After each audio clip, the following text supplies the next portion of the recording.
नमस्कार, मैं जयकृति आप सभी दर्शकों का अन्नदाता कार्यक्रम में स्वागत करती हूं। किसान हमारे देश के अन्नदाता हैं और वे ही हमारे देश के भाग्य विधाता हैं।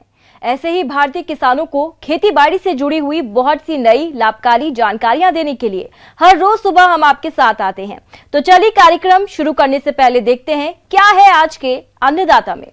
प्रदेश में गेहूं और जौ की फसल बालियों की अवस्था पर है। मौसम में हो रहे उतार चढ़ाव के कारण फसल पर कुछ रोगों का प्रकोप देखने में आ रहा है, जिसका सीधा प्रभाव फसल की पैदावार पर पड़ता है। तो गेहूं और जौ की फसल में बालियों की अवस्था पर कौन कौन से रोग लगते हैं और इनके नियंत्रण के लिए क्या उपाय अपनाएं, आइए जानते हैं कृषि विज्ञान केंद्र टाकरडा के विषय विशेषज्ञ इरफान खान से।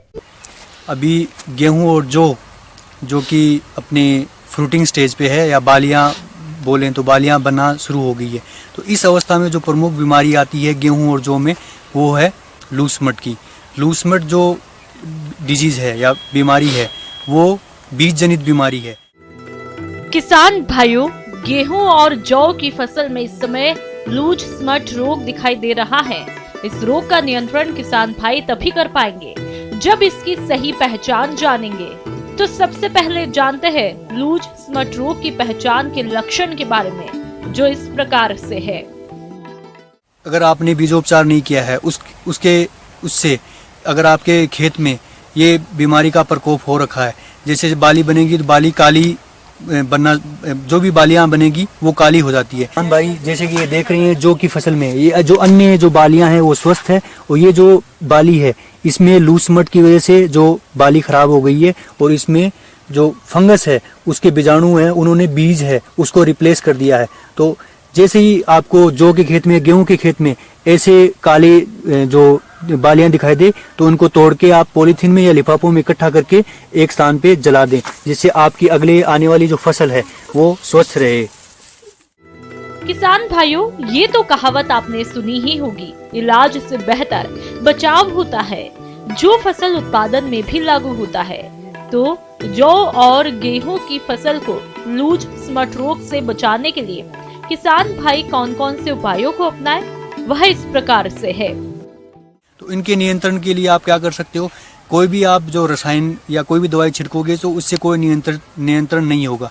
तो इसके लिए किसान जो बालियां हैं वो काली पड़ गई है उनको हाथों से इकट्ठा करें, पॉलीथीन या लिफाफों में बंद करके उनको जला दें। उससे किसान भाइयों को क्या फ़ायदा होगा कि अगले साल जब आप इन्हीं बीजों को वापस इस्तेमाल करोगे तो इसमें जो बीज जनित जो बीमारी है आपकी वो जो आपके स्वस्थ बीज हैं उसमें नहीं मिलेगी। तो अगली आपकी जो फसल है वो स्वस्थ रहेगी और इससे ये भी फ़ायदा है कि आसपास की जो आपकी स्वस्थ फसल है वो इस बीमारी से बच जाएगी। इस रोग की रोकथाम के लिए रोगग्रस्त पौधों को उखाड़कर जला दे।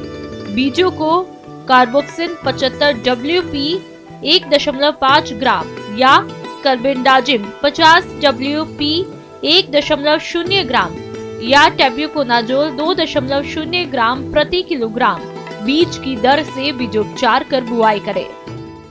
तो जब भी किसान भाई अपनी गेहूं और जौ की बुआई करे तो बीजोपचार आवश्यक करें। बीजोपचार किसान भाई है वो वीटावेक्स से करें और वीटावेक्स की जो डोज है 2 ग्राम प्रति किलोग्राम बीज के हिसाब से जो वीटावेक्स है उससे बीजों को उपचारित करें। इससे जो लूज स्मट की जो समस्या है गेहूं और जौ दोनों में ही ये समस्या है पूर्णतः नियंत्रित हो जाती है। किसान भाइयों, गेहूं और जौ की फसल में इस समय कबर स्मट रोग दिखाई दे रहा है। इस रोग का नियंत्रण किसान भाई तभी कर पाएंगे जब इसकी सही पहचान जानेंगे। पहले जानते हैं कबर स्मट रोग की पहचान के लक्षण के बारे में, जो इस प्रकार से है। ध्वजकंठ या फ्लैग स्मट या कबर स्मट, ये रोग एक कवक से होता है। इस रोग के कारण संक्रमित पौधों की पत्तियां अधिक लंबी मुड़ी हुई दिखाई देती है, जो कि बाद में कवक बीजाणुओं के बनने से काली होकर टूट जाती है। ऐसे पौधों में बालियां नहीं बनती है, जिससे उपज कम हो जाती है। इसके अलावा जो दूसरी बीमारी गेहूं और जौ की बात करें तो कवर्ड स्मट है।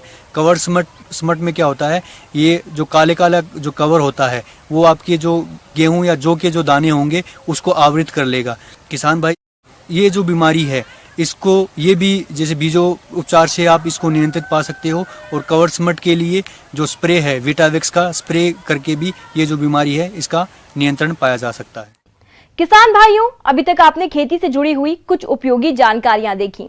अब लेते हैं एक छोटा सा ब्रेक, जल्द ही लौटेंगे और कार्यक्रम में आगे भी हैं खेतीबाड़ी से जुड़ी महत्वपूर्ण जानकारियां, तो बने रहिए हमारे साथ। ब्रेक के बाद आप सभी दर्शकों का अन्नदाता में स्वागत है। चलिए अब रुक करते हैं अगली कड़ी की ओर। किसान भाइयों, हम अपने अन्नदाता कार्यक्रम के माध्यम से खेती और डेयरी व्यवसाय से जुड़ी हुई तमाम जानकारियां समय समय पर आप तक पहुंचाते हैं, जिसे अपनाकर आपने लाभ भी उठाया है। आज इसी कड़ी को आगे बढ़ाते हुए जानकारी लाए हैं इनाफ योजना के बारे में। तो ये योजना किसानों के लिए किस प्रकार से है लाभकारी, आइए जानते हैं राजकीय पशु चिकित्सालय गोविंदगढ़ जयपुर के वरिष्ठ पशु चिकित्सा अधिकारी डॉक्टर NK वर्मा से। राजस्थान में कृषि के साथ साथ पशुपालन मुख्य व्यवसाय है, और अभी पशुपालन विभाग ने इनाफ योजना लागू की है, जिसका अर्थ है information network for animal productivity and health. इसके तहत राज्य में जितने भी पशु हैं उन सब की पहचान सुनिश्चित होगी। इसमें प्रत्येक पशु के टैगिंग होगी और टैगिंग के बाद में उनका पंजीकरण होगा। इसमें जिसके भी टैगिंग होगी पशु के, उसको इनाफ पोर्टल पर वो इंद्राज होती है। इससे पशु की पहचान सुनिश्चित होगी। और दूसरी बात यह है कि इसमें उसका आनुवंशिक ब्यौरा भी संधारित होगा। आनुवंशिक ब्यौरा संकलन होने से अपने उन्नत नस्ल के जो पशु हैं उनका संवर्धन होगा। दूसरी चीज़ ये है कि अपने जो भी इसके तहत टीकाकरण होगा, कृत्रिम गर्भाधान होगा, नकारा पशुओं का टीकाकरण, नकारा पशुओं का बधियाकरण जो होगा, उसको अपना जो रिकॉर्ड संधारित करते हैं उससे भी अपने को आसानी होगी।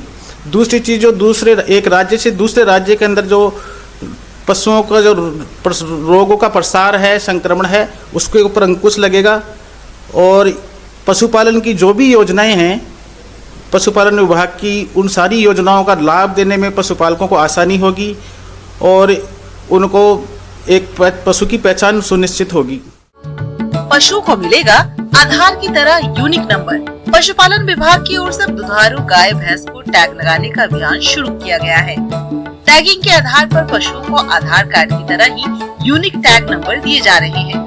दुधारू पशुओं को यूनिक नंबर मिलने से पशु का पूरा ब्यौरा कंप्यूटर में एक क्लिक पर सामने आ जाएगा। पशुपालन विभाग ने पशुओं के टैग लगाने का कार्य शुरू कर दिया है।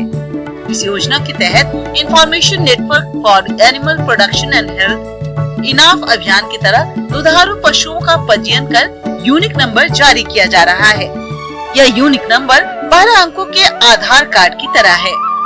शासन की ओर से प्रदेश भर में करीब 85 लाख से अधिक दुधारू पशुओं में टैगिंग की जाएगी। NPBB और NMB के तहत प्रदेश में गोवंश और भैंस वंश के प्रजनन योग्य और दुधारू पशुओं में 12 अंकों के टैग लगाने का कार्य किया जा रहा है। इनाफ पोर्टल पर टैग के माध्यम से घर बैठे ही अपन पशु की पूरी जानकारी ले सकते हैं। इससे अपने स्थानीय व वैश्विक स्तर पर ई मार्केट विकसित होगा। इसके अलावा पशुपालन विभाग ने संबंधित संस्थाओं में टीमों का गठन किया है। वहां से संबंधित संस्थाएं हैं जो अधिकारी कर्मचारी डोर टू डोर जा करके पशुओं के टैगिंग करेंगे, उनका पंजीकरण करेंगे और इससे अपने जो भी पशुपालन विभाग की योजनाएं हैं उसको पशुपालक तक पहुंचाने में सुविधा होगी और उससे उनको आमदनी बढ़ाने में भी मदद मिलेगी। यूनिक नंबर से टैगिंग के फायदे। पशुओं के स्वास्थ्य के साथ दुग्ध उत्पादन को बढ़ावा देने के लिए यह कोड जारी किया जा रहा है। पशुओं की टैगिंग के बाद जारी यूनिक नंबर में पशुओं के कृत्रिम गर्भाधान, इलाज, उत्पादकता के आकलन के लिए रिकॉर्ड रहेगा। इसमें पशुओं का आनुवंशिक डाटा भी शामिल रहेगा। जिले के 183 पंचायतों पर यह कार्य किया जा रहा है। इससे आनुवंशिक सुधार कार्यक्रमों की निगरानी बेहतर हो सकेगी। पशुओं के आहार संतुलन, पशुओं के स्वास्थ्य की जानकारी मिल सकेगी, जिससे किसानों को उत्पादन में वृद्धि में मदद मिलेगी। इस इनाफ योजना के अंतर्गत पंजीकरण कराने से पशुपालक को पशुपालन विभाग की नवीनतम योजनाएं हैं उनका लाभ मिलेगा। इसके अलावा पशु नस्ल सुधार जानकारी के द्वारा उन्नत नस्ल के जो पशुवंश है उनका संवर्धन होगा। इसलिए मैं सभी पशुपालक भाइयों से निवेदन करता हूं कि जब भी पशुपालन विभाग की कोई टीम आए आपके घर तो उनका टैगिंग जरूर करवा ले और पंजीकरण अवश्य करवा ले। इससे उन्हें मतलब आर्थिक लाभ तो होगा ही होगा, भविष्य के अंदर जो भी कोई योजनाएं मिलेगी वो उसके लिए जरूरी होगा। ये एक आधार कार्ड की तरह काम करेगा, तो सभी पशुपालक भाई इसको अवश्य लगवाएं। आगे और भी हैं खेती बाड़ी से जुड़ी हुई बहुत सी रोचक जानकारियां, पर यहाँ पर रुकेंगे एक और ब्रेक के लिए। जल्द हाजिर होते हैं। ब्रेक के बाद एक बार फिर से आप सभी दर्शकों का अन्नदाता कार्यक्रम में स्वागत है। बढ़ते हैं अगली प्रस्तुति की ओर। बाजार में शहद और इसके उत्पादों की बढ़ती मांग के कारण मधुमक्खी पालन अब एक लाभदायक व्यवसाय बन रहा है और इससे किसान लाखों की कमाई कर रहे हैं। तो जो लोग इस व्यवसाय को अपनाते हैं वे अधिक शहद प्राप्ति के लिए अपने मॉन बॉक्सों का किस प्रकार से ध्यान रखें, जिस पर जरूरी जानकारी दे रहे हैं डॉक्टर रामाश्रित सिंह। कि मधुमक्खी परिवार को जो हम लेते हैं वो परिवार में आपको देखना है कि रानी नई है और गर्भित है। गर्भित रानी की ये पहचान है कि वो एक घर में एक ही अंडा देगी या उसका टीप जो है उदर भाग का फूला हुआ रहेगा। नई रानी है, इसकी पहचान ये है कि उसका उदर भाग गोल्डन कलर का होगा, सोना के रंग का होगा। जब मधुमक्खी परिवार को ले जाते हैं उसके पहले उस स्थान का चुनाव कर लीजिए कि कहाँ रखें। उसे यही देखना है कि मधुमक्खी के बक्से का निकास द्वार पूर्व या दक्षिण की तरफ होना चाहिए और मधुमक्खी बक्सा जब वहाँ अपने पहुँचा दिए तो थोड़ी देर आधा घंटा 1 घंटा के बाद ही उसका गेट खोलें ताकि मधुमक्खियाँ अस्थिर हो जाएं।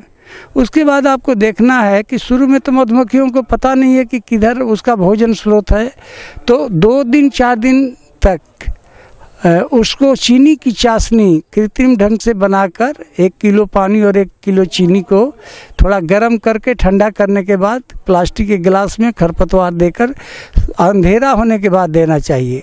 गर्मी के मौसम में कौन कौन फूल हैं आपको जानकारी लेना चाहिए और उसमें क्या होता है कि सूरजमुखी भी मिलता है उस समय, मूंग का भी मिलता है, जामुन का, जमुनी का भी मिलता है, करंज का भी मधु लेते हैं। हम लोगों ने पाया है कि मधुमक्खी के बक्सा को स्थानांतरण करते हैं एक जगह से दूसरे जगह, तो उसमें भोजन एकत्र करने की क्षमता बढ़ जाती है। तो कम से कम साल में लंबा या छोटा स्थानांतरण जरूरी है। अगर भी कोई भी रोग लगा हुआ है तो उसका नियंत्रण कीजिए, और नहीं तो एक होता है डमी बोर्ड होता है, डमी बोर्ड लगा देने से भी मधुमक्खियों का उत्साह बढ़ता है और घर को गर्म और ठंडा करने में, तापक्रम बनाए रखने में सहायक होता है।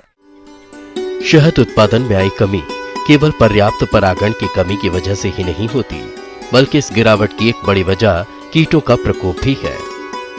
मधुमक्खियों को कुछ जीव जैसे मेंढक, चिड़िया, छिपकली, गिरगिट आदि भी नुकसान पहुंचाते हैं। ये जीव मधुमक्खियों को पकड़कर खा जाते हैं। इसी तरह से कई प्रकार के वर्प भी मधुमक्खियों को पकड़कर मार देती है। कभी कभी तो इनके प्रकोप से मधुमक्खियों की पूरी कॉलोनी तक नष्ट हो जाती है। इसी प्रकार चींटियां मधुमक्खियों को पकड़कर मार देती हैं, साथ ही छत्ते में लार्वा और शहद को भी खा जाती हैं।